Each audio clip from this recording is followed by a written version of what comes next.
12, berjumpa lagi dengan Bu Apri di pelajaran biologi kelas 12. Nah, pada kesempatan ini kita akan masuk bab baru, yaitu berkaitan dengan pembelahan sel baik secara mitosis dan meiosis. Nah, untuk sebelumnya kita akan bahas terlebih dahulu berkaitan tentang siklus sel ataupun kromosom. Nah, yang pertama kita akan bahas itu mengenai siklus sel. Jika teman-teman lihat dari gambar yang Bu Apri tayangkan ini, siklus sel secara umum itu terbagi menjadi dua. Yang pertama yaitu pada fase interfase yang cukup luas gitu ya jangkauannya. Fase ini disebut dengan fase interfase yang berkaitan dengan fase istirahat, di mana sel itu bersiap-siap untuk melakukan proses pembelahan. Nah, fase interfase ini terdiri dari fase G1, S, dan G2. Kemudian fase yang lebih kecil atau yang lebih singkat yaitu fase mitotik atau yang disebut dengan fase pembelahan sel. Nah, fase mitotik inilah yang dibagi menjadi tahapan profase, metafase, anafase, dan telofase. Nah, kemudian kita akan bahas pada tahapan interfase. Nah, pada tahapan interfase ini di mana tahapan sel sedang beristirahat dan mempersiapkan berupa replikasi DNA yang sudah kita bahas pada pertemuan sebelumnya. Nah, fase G1 diawali dengan fase G1, teman-teman bisa lihat di mana DNA ini masih berjumlah satu salinan. Dia baru akan melakukan persiapan untuk replikasi. Jadi masih hanya satu salinan ya. Kemudian fase yang kedua yaitu fase S, di mana fase S ini DNA dalam sel itu mengalami replikasi atau penggandaan. Nah, penggandaan jumlah salinan sehingga pada fase S ini akhirnya menghasilkan dua salinan DNA atau disebut dengan fase replikasi DNA. Nah, fase yang G2 yaitu berkaitan dengan replikasi DNA-nya sudah selesai dan sel bersiap mengadakan pembelahan, yaitu lanjut ke fase mitotik atau pembelahan sel. Oke, berkaitan dengan pembelahan sel, maka ini erat kaitannya dengan kromosom. Nah, mungkin teman-teman bisa lihat di gambar ini bentuk dari kromosom gitu ya, dia punya dua lengan. Nah, kemudian lengan kromosom ini terdapat di ujung-ujungnya berupa kinektokor gitu ya, struktur protein, tempat melekatnya serat-serat begitu. Kemudian juga ada bagian tengah yang disebut dengan sentromer. Nah, untuk pergerakan kromosom ketika nanti tertarik di ekuator. Nah, kita akan bahas gimana kromosom ini berkaitan dengan sistem pembelahan sel. Kemudian untuk jenis kromosom itu sendiri ada dua, yaitu sifat diploid atau 2N gitu ya. Kalau untuk manusia N-nya itu jumlahnya 23. Kalau dikatakan 2N berarti 2 kali 23 yaitu 46. Nah, ada juga kalau yang untuk diploid itu ya, itu adalah kromosom tubuh. Nah, kromosom tubuh itu apa sih? Misalnya ya manusia ataupun manusia cewek ataupun cowok ya, dengan struktur kromosom tubuh ini total 46 atau disebut dengan 2N. Sebutan lain diploid.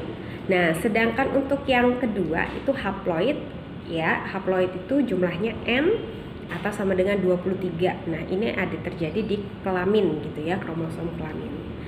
Oke, untuk bentuk-bentuk dari kromosom ini dibagi jadi 4. Yang pertama ada yang disebut dengan telosentrik dengan satu lengan kromosom. Kemudian ada akrosentrik, dua lengan kromosom dengan panjang yang antara kiri dengan kanannya tidak sama, lebih pendek itu salah satunya. Kemudian ada submetasentrik yang panjang lengannya hampir sama, dan metasentrik yang lengannya panjangnya sama. Nah, untuk kromosom itu sendiri, jumlah kromosom sel kelamin tadi kita sudah bahas. Kalau kelamin itu sifatnya adalah haploid atau N atau 23. Sedangkan jumlah kromosom manusianya itu 2N46 atau sifatnya diploid. Nah, biasanya sering muncul di soal berkaitan dengan penulisan simbol. Maka Bu Apri akan ajarkan pada bagian ini berkaitan dengan jenis-jenis kromosom. Oke. Nah, untuk yang jenis-jenis kromosom itu yang pertama ada yang disebut dengan autosom. Autosom adalah kromosom tubuh dan tidak menentukan jenis kelamin. Artinya, jika kromosom tubuhnya kita itu 46 atau 2N gitu ya, berarti dari nomor 1 sampai 44 itu disebut dengan autosom. 1 sampai nomor 44. Artinya itu bisa dikatakan 44 buah adalah autosom atau sama dengan 22 pasang autosom. Gitu ya. Kemudian untuk yang kedua yaitu gonosom atau kromosom seks yang menentukan jenis kelamin. Nah, jumlah kromosom dalam inti sel ini jumlahnya 2 buah atau 1 pasang.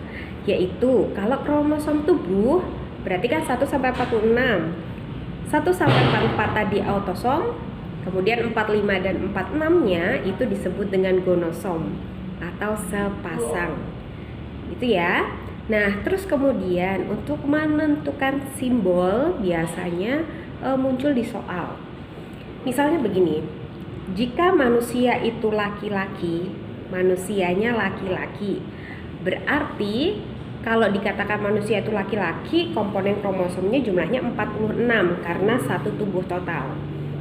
Nah, ini bisa disimbolkan dengan 22 AA. Berarti AA itu dengan kata lain pasang gitu ya. Jadi 22 AA atau 22 pasang plus XY. Nah, XY itulah yang menunjukkannya kromosom gonosom atau yang jumlahnya sepasang. Kenapa XY? Karena kromosom pada laki-laki XY sedangkan cewek XX. Oke Bu, Apri ulangi ya untuk penulisan simbol. Misalnya jika manusia itu laki-laki, maka penulisan gonosom dan juga autosomnya adalah 22 AA, artinya 22 pasang autosom plus XY atau sepasang gonosom. Jadi totalnya 22 pasang itu 44 ditambah sepasang jadi 46. Atau bisa juga ditulis dengan 44A, artinya 44 buah ditambah XY. 44 menunjukkan autosomnya, XY-nya menunjukkan gonosomnya. Nah, jika itu wanita seperti apa?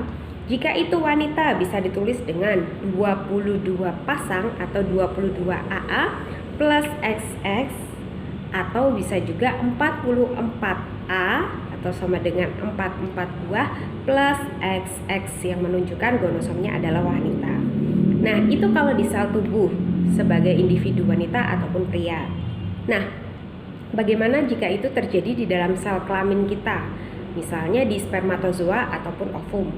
Nah, di spermatozoa gitu ya, berarti sifatnya kalau tubuh itu kan diploid atau 46.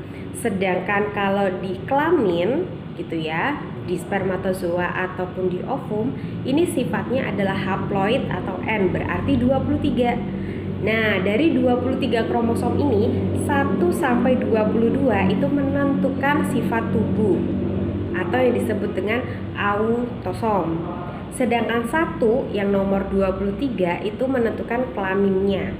Nah, kalau di spermatozoa nomor 23 itu bisa X atau bisa Y.